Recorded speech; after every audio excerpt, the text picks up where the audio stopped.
Hello, everyone. We just wanted to pop on and say a quick thank you, mainly for the really brilliant response we've had to our first episode of the podcast. It's been really nice that so many of you have written in and commented on the Spotify and just shown us how much you've loved listening to the podcast, which is great. When we kind of had this idea to do it, it's something we were really excited about, and it's really nice to see that so many of you are excited as well. So we just really wanted to pop on and say a quick thank you. And how brilliant it's been to see all your enthusiasm and the fact you've all been writing in so much. It's absolutely fantastic. A couple of kind of honourable mentions, I suppose, from some of your responses to our opening hand review. So a pretty common theme has been for a lot of you to keep the Sri Lanka Blue-Magpie and the Sandpiper, which is interesting. I think we were a bit unsurprised about the Blue-Magpie. It's definitely something we were both going to go for. But the Sandpiper is maybe something I didn't think would be so universally picked up. So that's definitely an interesting thing to see. And then just a special mention to Paul, who's commented on the Spotify with a couple of comments on the Predator Powers discussion we had last time. So in particular, he noted a couple of birds that he would pretty much always go for in early game as Predator Powers, which would be the white-bellied sea eagle and the rufous owl. Both of which are high point birds and have relatively high percentage predator powers to gain points. So yeah, really interesting point, Paul. Thank you very much for that, and definitely something I think we both agree with. So without further ado, we'll crack on with the main episode. Thank you all again, and I really hope you all keep engaging in the way that you have been. It's really brilliant to see. So let's get on with it.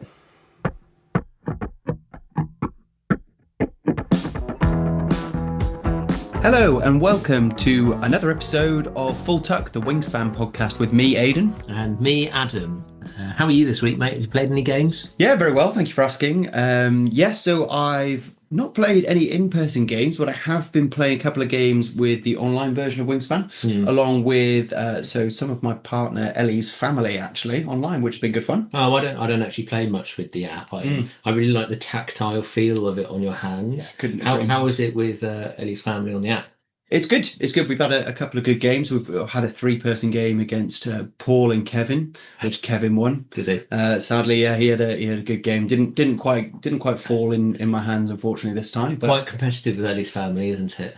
They are all very competitive people, but luckily all pretty new to Wingspan. So this was a rarity. I'll get them next time. This is you with about 500 games under your belt. Yeah, absolutely. Yeah. How about yourself? Any games under the belt this week? Yeah, I played, I think 2 or 3 this week, and this weekend was really sunny in England, and so I took 3 games outside. And I just think, is there anything more relaxing in the world than playing a game of Wingspan outside, sunny day? It's not windy, so your cards aren't flying anywhere. The game is already relaxing enough as it is. I just think on a sunny day with people you love, it's just brilliant, isn't it? Nothing beats it, does it? Yeah, couldn't agree more. Especially if you win, obviously. Yeah, but many wins. No wins, 0 wins for me this weekend. I find that so Harriet, my partner, she always wins when it's with my family. So it was me, Harriet, and then my mum for one game and my mum and my dad for another game. She just turns it on with the in-laws is what I don't know what happens. Crazy. I don't know if there's something about playing with different players, and not in terms of you play better. It's not like sport and you play better against a different team, but more like maybe different people's style of play, whether that suits you to being better at the game. So, I mean, I think my mum is we're all reasonably friendly when we play with family, but there must be something in it that just really means that has really clicks, because she's unbeatable when she's with especially when she's with my mum. She's completely unbeatable. She's like a tyrant. Maybe there is something there with playing styles, like you say. I mean, it could be a good whole episode in itself, really, couldn't it? Yeah. Have you got any bunnies? Anyone that whenever you play with them, you just think you always beat them? Yeah. Can I say everyone? Right, we should move on. We should move on. So, what we're going to do this week, mate? So this week we are going to kick ourselves off with a starting hand review. So if you weren't around last week, this is where we get presented with a starting hand that might be presented in a game of Wingspan, and prompt a discussion about what you might do, and hopefully hear from some of you guys as well about what you might do. So we're going to kick ourselves off this week with our starting hand review from last week. Yeah, and so just quickly, so you can see the birds either to in the show notes from today, but also we discussed them at the end of last episode. Then we're also going to do something new, which is sort of a bird of the week deep dive. And I've got an interesting bird to present to you, mate, which we can talk about later, and we'll see what your opinion is, because I think it might differ from maybe the general populations. And then then I'll probably bore you or excite you with some more stats that I've got. And I've got something really interesting this week about different birds' win percentages. And so a specific bird, if you play that, is that bird, playing that bird, going to make you more likely to win the game or less likely to win the game? And I think it's really interesting, that. That'll be, an interesting thing to have a look at. And then we're going to finish off with our starting hand review to take into next week. Brill. Shall we get on with this starting hand review? Let's get into it. So let's get stuck into last week's starting hand review. So I hope some of you got a chance to have a look through the starting hand review we posted on our show notes from last week, and have had some thoughts about what you might do. Yeah, so just a reminder, they're always going to be in the show notes. We're going to try and circulate them as much as possible, because we recognise that, I know certainly for me, I like to see the image of the bird, that I know what the power is. But should we go through them? We'll go through them now. Yeah, absolutely. So, Adam, do you want to kick us off? What are your thoughts this week? Fine. So I'll quickly list the birds again. Common Sandpiper. So these are the 5 in your starting hand. Common Sandpiper, Lanka Blue-Magpie, Greylag Goose, Desert Finch, and the Wrybill. Common Sandpiper. Draw 1 card for each bird in your wetlands with an egg on it. Keep 1, discard the rest. Lanka Blue-Magpie. Round end, you may cache 1 food from your supply on each of your other birds. Greylag Goose, round end power. This bird counts towards double towards the end of round goal. Desert Finch, when played, lay 1 egg on this bird for each other bird in your fire. And Wrybill, when played, look through all the discarded bonus cards, keep 1 of them. And quickly, your bonus cards are Grasslands Ranger, consecutive birds in the fire with ascending or descending scores, and Forester, which is birds that can only live in the trees. And then your tray, remember we are going first, is your green heron, trade 1 food for any other food from the supply. Your desert wheat ear, for each bird in your fire with an egg on it, roll any 1 dice, choose 1 type of food rolled and gain that from the supply. And lastly, the yellow-bellied sapsucker, which is when activated, gain 1 witch teeth from the supply. And your end of round goals are: first round, food cost to play birds. Second is cavity birds with eggs on them. Yeah. Third is brown powers. Fourth is eggs in the waterland. So that was my speedy recap. And I'm going to hand over to Aidan, what are you going to do? Yeah, so, well, look, I'm not going to beat around the bush here. There's an elephant in the room, or rather a magpie in the room. I think what's pretty clear to me is that there's a bird in this hand that is game defining. Yeah. And that is the Lanka Blue-Magpie. Yeah. We're talking a 9-point bird that can allow you to accrue multiple points each round and ultimately be a 20-pointer plus. It's a game breaker, isn't it? So you're keeping that. What else are you keeping? So interestingly, I think this is where our opinions may slightly differ. So what I'm personally going to do is keep nothing else. I'm going to keep nothing else. I'm going to keep 4 food. And my bonus card is going to be birds that can only live in the forest. It goes hand in hand with the Lanka Blue-Magpie. And your first play? My first play is, so we're going first. So what I'm going to do is, that's a tricky one. So do you know what? I'm going to hand over to you to say what you're going to do with this hand, and then I'm going to talk about. And then you're going to copy my first play.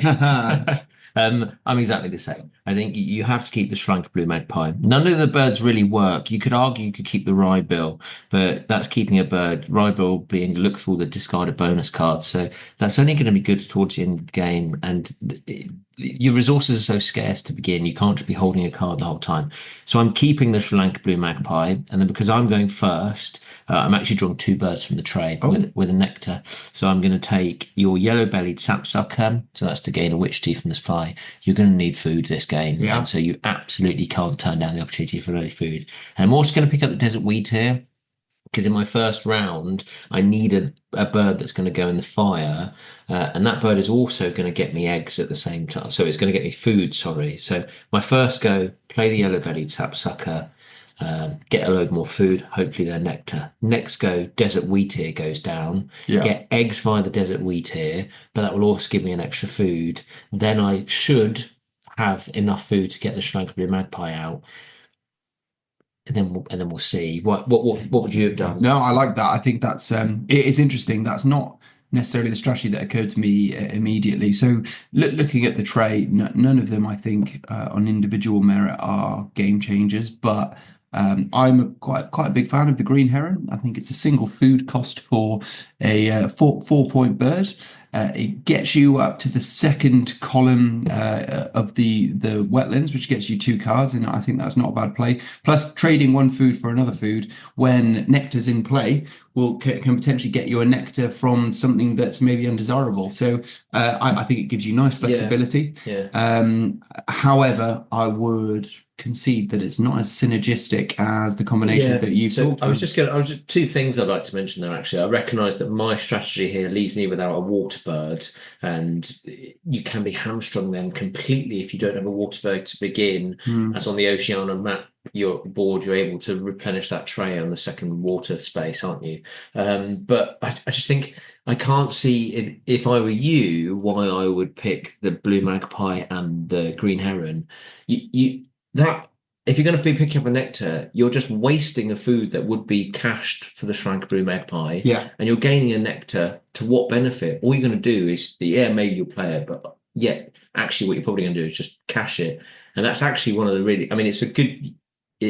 one of the benefits of the blue magpie is that you can use your nectars, but they're wasted nectars at the end of the day because they're not spent on the end of actually in the spent nectar space. So I just feel if it was me, I feel like that would put me on the back foot to begin. No, and this is where the joy of Wingspan comes in. Yeah.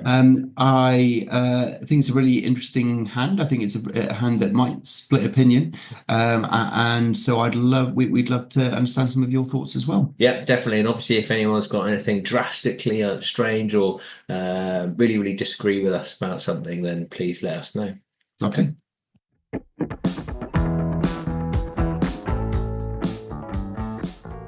So let's get stuck into our deep dive into a bird of the week. Adam, you said you had an interesting bird to discuss. Yeah, I do. The bird I'd like to discuss this week is the black-bellied whistling duck. Okay. And I think what prompted me to want to talk about this is our discussion about the Canada goose last week. We didn't really get into it, but it's a bird that I see played very frequently, but I'm not sure how highly I rate it. So I wanted to talk about it a bit more. So for the benefit of the listener, the black-bellied whistling duck is a bird that can only live in the wetlands. It costs 2 wheats or seeds, whatever you want to call it. It's worth 2 feather points. It can carry 5 eggs, but its power is a flocking power and it's a brown power. So when activated, discard 1 wheat to tuck 2 cards from the deck behind this bird. So that's the exact same power as the Canada Goose. The Canada Goose just has it's worth slightly more feather points. And it's also the same power as, say, the double-crested cormorant, which is an equivalent that can live in the wetlands only. But the double-crested cormorant only eats fish rather than wheats. Yeah. The reason I want to talk about it, I see it played so often. And I just don't rate it that highly as a bird. What do you think? It's an interesting one, isn't it? I think, casting our minds back to when we used to play the game and maybe when we were only playing the original version of the game, I wonder if we played this card more. On the face of it, the concept of getting 2 points from 1 brown power activation seems pretty good, doesn't it? There's not many birds that do that. Yeah, really. that's a good point. I think the difficulty is that it's just the specific food aspect of it. I think if you could discard any food, then obviously it'd be quite a powerful bird. Yeah. But the fact that when you're activating that chain, and it's a wetlands chain that you're activating, you have already had to pre-plan getting the wheat to make it worthwhile. And the only way that I can think, for example, this weekend, actually, we were talking about this earlier, I saw a really good use of it. And that was, you had the green heron just before it. So the green heron is you can exchange 1 food for any other food. And that immediately unlocks the power of the black-bellied whistling duck. And then, to be fair, you've got a reasonable chain there, but you are using, in this scenario, you're still using 2 birds to only gain 2 points, and you're still having to get rid of a food. So in that sense, I see it have limited benefit. And what I see so often is I see people go out of their way to make sure they get a wheat so that they can activate it, that it's to the detriment of the rest of the game. Yeah, I think that's it. And I've seen some people in the past who played it and justified it by, say, playing a bird before it that allows them or all players to gain a wheat, and then it's followed up by the Canada Goose or the whistling duck.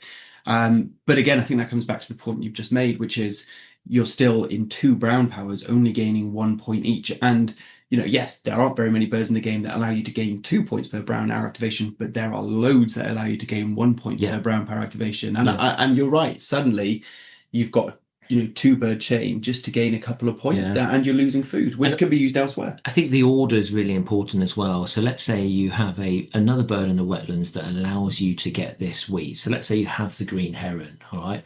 And the order is important. So you want to be playing the whistling duck first and then the heron second, so that you can exchange the wheat and then throw that wheat away in the same turn. But so often what I see happen is people have things the wrong way round, and that's because they have a bird like the green heron, and then they'll pick up the black-bellied whistling duck. They'll pick up the black-bellied whistling duck, then play it. And so what they're doing is they're kind of activating the chain half the time. So what they'll do first, they will have to activate that wetlands, exchange the food for the wheat, and then they'll have to activate the wetlands again to actually throw that wheat away for the food.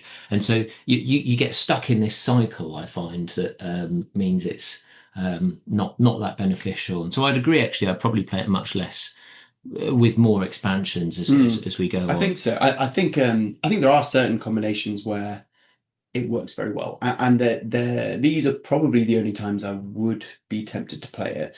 And the clear and obvious one is the main duck.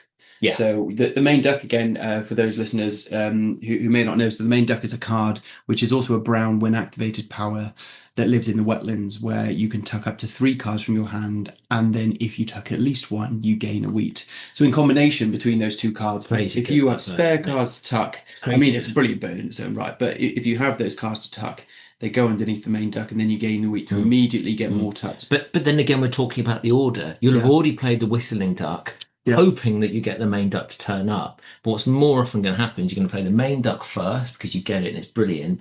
And then you pick up the whistling duck and go, oh, that works. But it's still the wrong way round. The wrong side. No, And so I think it just always comes back to the order that you play. And I think I said this last week, unless you're playing a no-goal game, you don't actually get that many activations of the chain unless you are going for an all-out chain. And so I feel that if you're going to activate a bird 2 or 3 times, maybe 4 times maximum in a game, unless you've got that all-out chain, it really needs to be a bird that's going to benefit the rest of you, rather than if you're activating it 4 or 5 times, but you've got the order the wrong way round, and actually you only get the benefit 2 or 3 times, you've kind of just spent your whole game trying to make that bird work. No, I see. I totally see that. I think something else which, so I've occasionally thought of, and it might be an oversweeping generalization, I'm sure it is, but the black-bellied whistling duck has a 5 egg capacity. And I think one of my suspicions is that the game makers, when they made the game, particularly originally, were tempted to make less strong powered birds have higher egg capacity. Yeah. Particularly the original game was, for many of you who may only play the original game or have had expansions along the way, but the original game, for us anyway, felt very egg heavy. The way to win was to maximize your egg laying capacity and lay eggs on them. Yeah. And birds which had a high egg laying capacity, very powerful. With more expansions, I feel that egg laying, the power or necessity of a high egg laying chain, it becomes less. It's rare that I'm full with eggs these days, is it? Yeah. But I suppose before the expansions, the Canada Goose was actually better then, because that can live in a grassland. I think you can, yeah. And so actually, in the olden game, before Oceania, my goal was always build a chain in the grasslands and spin eggs at the end. And so what you actually needed was birds that weren't laying eggs, because you were going to get so many eggs anyway. Yeah, and true. So actually the Canada Goose really helped there. Interesting. Well, there's some of our thoughts. Please let us know if you agree or disagree. Yeah. And we'd love to know your thoughts. So get in touch. Let us know. Yeah. I suppose on the topic of how good birds are and win percentages and whether you're more likely to win with a certain bird, maybe it's a good time for me to start talking about, get my nerd hat out and do some more stats deep dive. Does that be all right with yourself? That'd be mate? lovely. Let's get into it. Brill. Okay, so this week we're not actually going to be talking about my database. We're going to be talking about a different database that I've seen probably about 3 or 4 years ago now, actually, from a Reddit user called JK49Erfan. Shout out. And they were really generous, actually, in their discussion with me when I first discussed with them about 4 years ago when they posted this database. They played predominantly two-player games, but they logged everything. They logged the birds they played, where they played them, what round they played them in, and so they have this extensive database of specifically how good certain birds are, how good they are in different positions on the board, what round you should be playing them in. And so the caveats are they play predominantly two-player games. But there's about 200 to 250 games on this database. Wow, so there's a decent number of games on there. And then the other thing that they said is they played, so this is before Asia came out. So they played with all expansions on the Oceania board. And the only things they didn't do is they didn't play with ravens. Okay. And so I think ravens aren't played within the competitions. I think some of them have those rules. Please correct us if we're wrong. Yeah. What's it like on the app? Can you discard an egg to get 2 nectars on the app? Yeah, so you can. I believe there is a feature on the app where you can remove ravens from the game. Okay. Because it's one of those things that was, I think, specified in the Oceania rule book that if you felt the ravens became too powerful, they could be removed. So I think the app's followed suit. I mean, we do a house rule, don't we, where you can't get nectars with the ravens, don't we? And I think that works quite well. Maybe it slightly underpowers them then because eggs are really valuable in the game post-Oceania, aren't they? But okay, sorry, we're getting sidetracked. And the last thing that JK49Erfan said was that they're pretty stingy with any all players powers. So you'd know a thing or two about that, mate, wouldn't you? Fine. So I just want to, without getting too bugged into it, I want to just talk about the most played birds and the birds with the highest win percentage. And so what would you say your most played birds would be out of all of Wingspan? Can you think of any? That's a good question. There's quite a few birds that I would say when they appear in my hand, they're automatically getting played. I suppose things that I would think I would play frequently, as in they would be no doubt they're being played if they come in my hand, and if they turn up in the tray, no doubt they're getting picked up immediately, would be the Spangled Drongo. Yeah. I would suggest maybe the Main Duck, which is one we mentioned earlier, or some of its cousins, which have similar powers. Maybe the White Stork as well would probably be a highly played one. And then some of the high scoring bonus point ones. So the Atlantic Puffin would be the main one that comes to mind. Yeah, interesting. So in this database, the Main Duck comes up, I think, about 97. Oh, that's about 80th most played bird. Wow, no way. That. Yeah, I suppose that's maybe they've got a preponderance for the earlier games because that's sort of the Main Duck's an Oceania bird, isn't it? So it didn't have time. So the most played was the Golden Eagle. Which is really interesting. Okay. So the Golden Eagle is an 8-point bird, can live anywhere, and I think that's a reason for it. Not quite. The Golden Eagle can't live in the grasslands or the wetlands. Sorry, my mistake. Yeah, got Rain Man over here. Yeah, no, I'm always here to correct you. But that's a brown power, which is you can look at a bird from the deck if it's less than 100 centimeters, tuck it.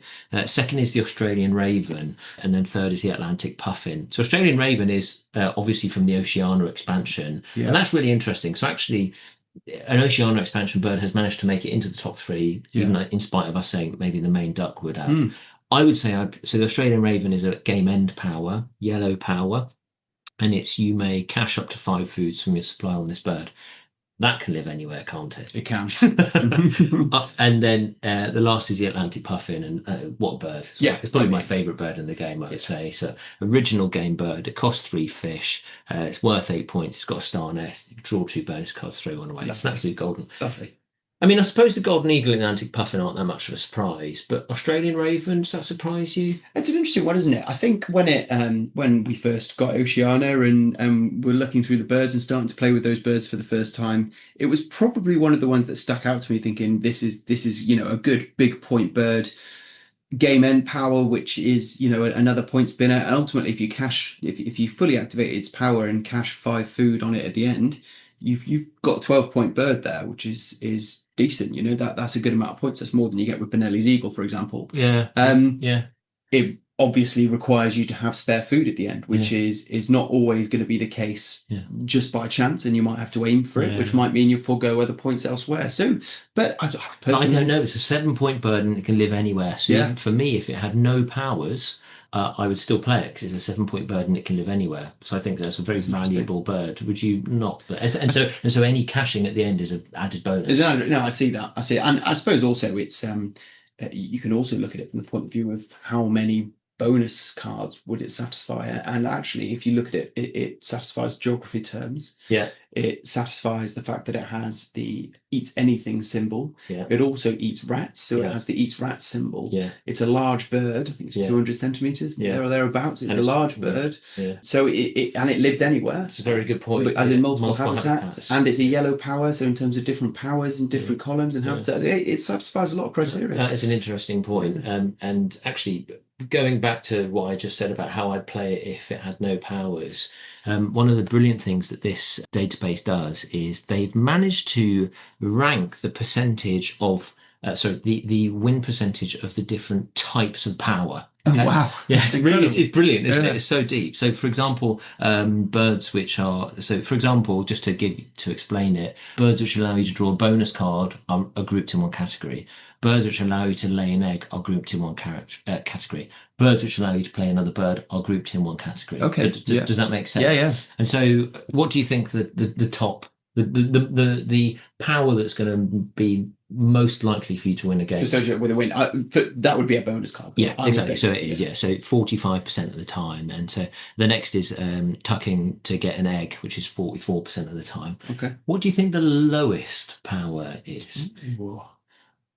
So remember, there's all sorts of random powers in the game. Remember, including ones where you can move birds, one where you can flip birds sideways. Yeah. So actually, it's funny you say that. The thing that immediately we spoke about predator powers last week. So I'm just trying to name a few extra. No, true. So the one that immediately comes to mind is you may play this bird sideways and it takes up 2 spaces, which to me is not a bird I would ever play. I think they're often pretty low points as well, and then you're taking up spaces on the board. I would say they're pretty low. Interesting. So the lowest one in this repository is no powers at all. Oh, right. Okay. So it's a white power which doesn't have any powers. So it's something like the American woodcock, which is just you play the bird because of its points. That wins you the game 27% of the time. And that's by far the lowest out of the birds which have been played enough for it to be counted in the thing. So the sideways power hasn't actually been played enough to be counted in this. Speaks volumes. So it might be lowered, but I think what that goes to show is, so can you name some of the birds apart from the American woodcock?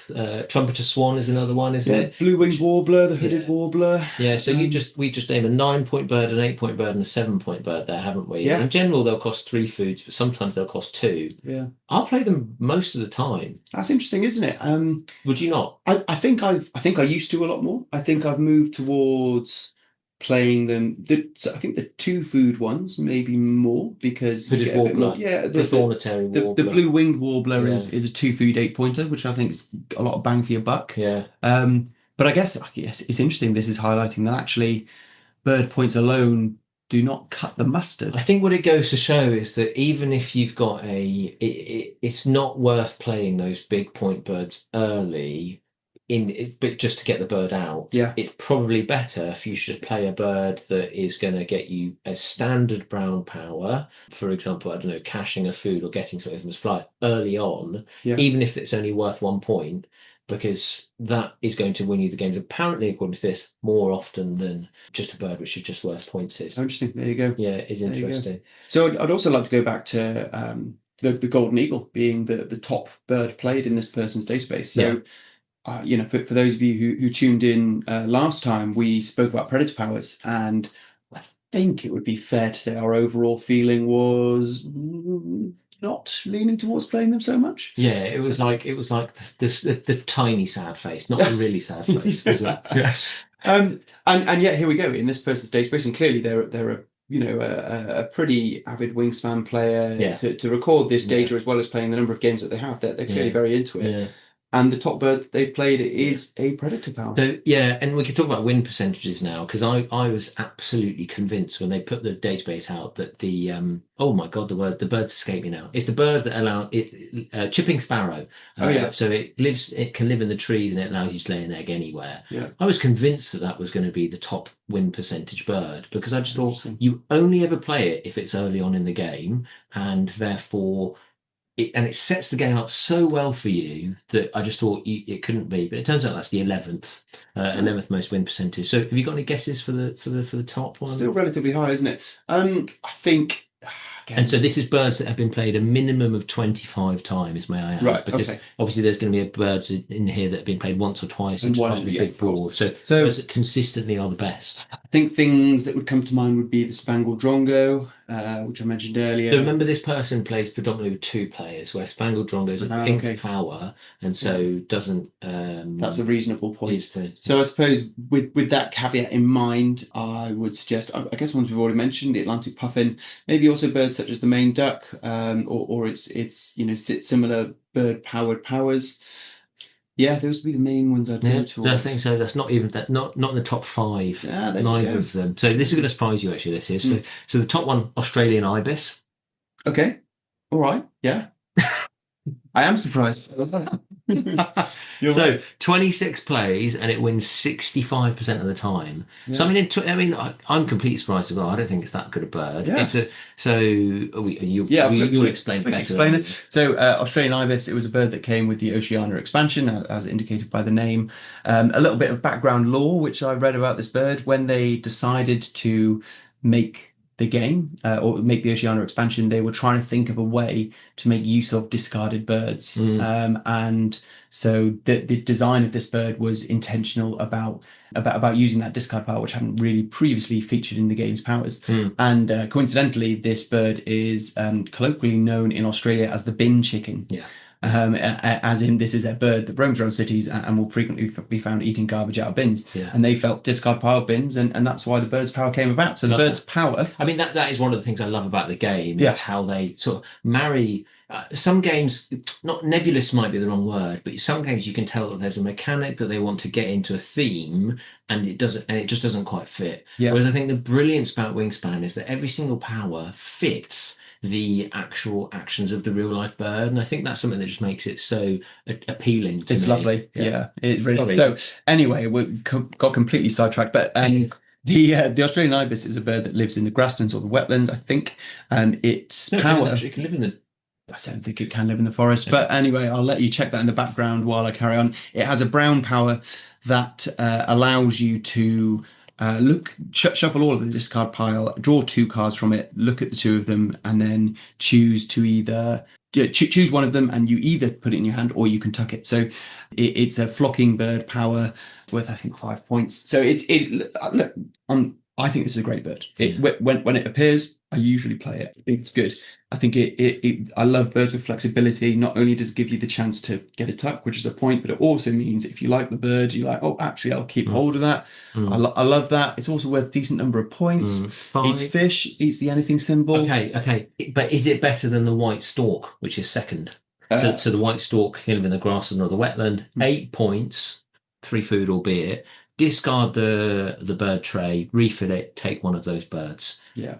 Is it better than the white stork? So the white stork wins 63% of the time in this repository. Ibis 65%. Interesting. I wouldn't have guessed that the white stork would come lower than the ibis beforehand. To be honest, I'm not sure the Australian ibis would have made it into my thought process for some of the top birds. So that is really interesting. I never play it. Yeah, really? I reckon I've played it like 3 or 4 times. Wow, there you go. It costs 3 food. Yeah.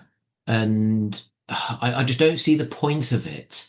Because you either should be, in terms of, obviously I see the point with the lore and how it fits the actual thing, but what I don't see the benefit, because you're either playing it so that you can find a specific card in the discard pile, or you're just playing it for the points, in which case I would just want to tuck a bird, regardless. And it shouldn't be worth 5 points for that. You don't have to decide that when you play it. You can use it each, and sometimes you can draw and think this works for me. And ultimately, one man's trash is another man's treasure. And, you might pick up something that you think is really fits your game. Very true with the ibis. One bird's trash is another bird's One treasure. bird's trash is another bird's treasure, indeed. You know what you did there? Very smart. And then coming in bronze in the win percentage birds with win percent of 60% of the time is the great tit. Brilliant bird. Brilliant bird. So a great tit is tuck a card to lay an egg. No. Is it not? No. Oh, So you went silent, which made me think you'd gone blank. the great tit is a bird that lives in the forest. It has a 3 food cost and is worth 4 points. And the power is to reset the bird feeder and gain 1 food from the bird feeder. What would we do without you? Encyclopedic knowledge only of woodpeckers. Great bird, and I can see why that's in the top 3 because that just sets your game off, especially in the nectar era. That completely sets your game off. Also, one that I see frequently at home, probably one of the ones I see more frequently than most other birds at home, which I think is a really nice, it's nice to see those in the game, isn't it? Brilliant. On that tidbit, shall we end that section then? Lovely, yeah. Fine. And then what have we got left to do then today? So we'll come back with at you in the next few seconds with our starting hand review going into next week. Brill. See you in a minute, guys. Right, so our starting hand review. Just as a reminder for everyone, we play with all expansions and we're playing on the Oceania board. So nectar is in play, as Aidan would say. So what are the birds that we've been delivered today? So this week first up, we've got the great spotted woodpecker. Secondly, Gold's finch. Thirdly, the chimney swift. Fourth, the brolga. And fifth, the little pied cormorant. Fine. Spread of colours there. So, great spotted woodpecker can only live in the forest. It costs 3 food. It gets you 6 feather points. And it's a brown power. When activated, gain 1 grub or wheat from the bird feeder, if there is one. Second, Gould's finch. We've actually already discussed Gould finch. We have, haven't yeah. we? So that can live anywhere. It's a yellow power, so a game end power. And the power is play a bird, pay its normal food and egg cost. If it has a when played or game end power, you may use it. Third is the chimney swift. Now this can also live anywhere. It's 3 feather points. It's a star nest, which is important. And this is brown power. When activated, if this bird is to the right of all other birds in its habitat, move it to another habitat, so it's a moving bird. Third is the brolga. That can only live in the fourth is the brolga. That can only live in the wetlands. It costs 3 food, but one of them can be in anything. 6 feather points. It's got that's a stone roc's nest, isn't it? Yeah, pebbles, whatever you want to call it. Pebbles.